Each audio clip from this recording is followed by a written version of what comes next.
কোনো জ্বালানি এবং তেল ছাড়া পুরো বাংলাদেশ ঘুরে আসা যাবে এমন গাড়ি আবিষ্কার করলেন দুই বাপ বেটা মিলে। হ্যালো এভরিওয়ান, ভিডিওর প্রথম দেখেই বুঝতে পারছেন আসলে আমি কি বলতে চাচ্ছি। যেটাই বলছি আসলে সেটাই সত্যি। আমাদের সাতক্ষীরা জেলায় বাপ বেটা মিলে নতুন গাড়ি আবিষ্কার করে তাক লাগিয়ে দিলে গাড়িটি সে পুরো বাংলাদেশ ঘুরে আসবে, কোনো তেল এবং জ্বালানি লাগবে না। কারণ সে গাড়ি তার নিজের বিদ্যুৎ নিজেই উৎপন্ন করে চলতে পারে এবং বাসাবাড়ি সেই বিদ্যুৎ ব্যবহার করতে পারবে। এজন্য এক অসাধারণ প্রতিভা। গাড়িটা দেখতে একদম পুরো মাইক্রোর মতোই, এজন্য অসাধারণ। গাড়িতে আমি নিজেই উঠলাম, অনেক ভালোই লাগছে। আসলে এরকম গাড়ি আমাদের সাতক্ষীরা জেলায় যে আবিষ্কার করছে আমি কখনো খবর পাই না। খবর পাওয়ার পরে চলে গেলাম, সেই গাড়িতেও চললাম, অনেক ভালোই লাগলো। দেখতেই পাচ্ছেন আসলে মানে একদম পুরো মাইক্রোর মতোই আসলে এই গাড়িটা।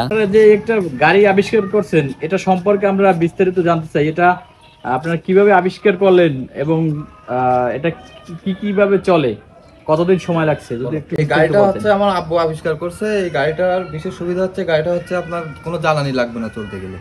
এই গাড়িটা হচ্ছে আপনার ব্যাটারিতে চলে, কিন্তু সেই ব্যাটারি চার্জটা গাড়ি নিজে থেকে নিজে উৎপন্ন করে দেয়। মানে নিজে থেকে নিজেই গাড়ি চলবে? হ্যাঁ, নিজে থেকে নিজেই কারেন্ট তৈরি করে ব্যাটারিতে চার্জ করে দেবে, আলাদা কোনো চার্জ দেওয়া লাগবে না। তাই? আচ্ছা, তো এই গাড়িটা তৈরি করতে আপনাদের কত সময় লাগছে? আমাদের 4 মাসের মতন সময় লাগছে গাড়িটা তৈরি করতে। 4 মাস লাগছে। এখনো কাজ কি বাকি? এখনো কাজ আপনার 80% কাজ হয়ে গেছে, আর 20% কাজ বাকি আছে।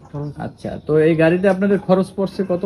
আমাদের তো খরচ হচ্ছে, এই গাড়িটা অনেক বেশি পড়ে গেছে, কিন্তু এরপর থেকে যখন করবো তখন আর এত খরচ হবে না, কারণ এতে অনেক জিনিস মডিফাই করা লাগছে, যেগুলো মনে করেন পরবর্তী গাড়ি করলে ওগুলো আর করা লাগবে না। আমাদের এই গাড়িটা তৈরি করতে প্রায় 12 লাখ টাকার মতন খরচ হয়ে গেছে। 12 লাখ টাকা। সো দেখতেই পেলেন আসলে অসাধারণ একটা গাড়ি। তো আমার এমন এমন ভিডিও পেতে চ্যানেলটা সাবস্ক্রাইব করে রাখবেন। ভিডিওটি আজ এই পর্যন্ত। ভালো লাগলে সবাই লাইক কমেন্ট শেয়ার করতে ভুলবেন না। সবাই ভালো থাকবেন, সুস্থ থাকবেন।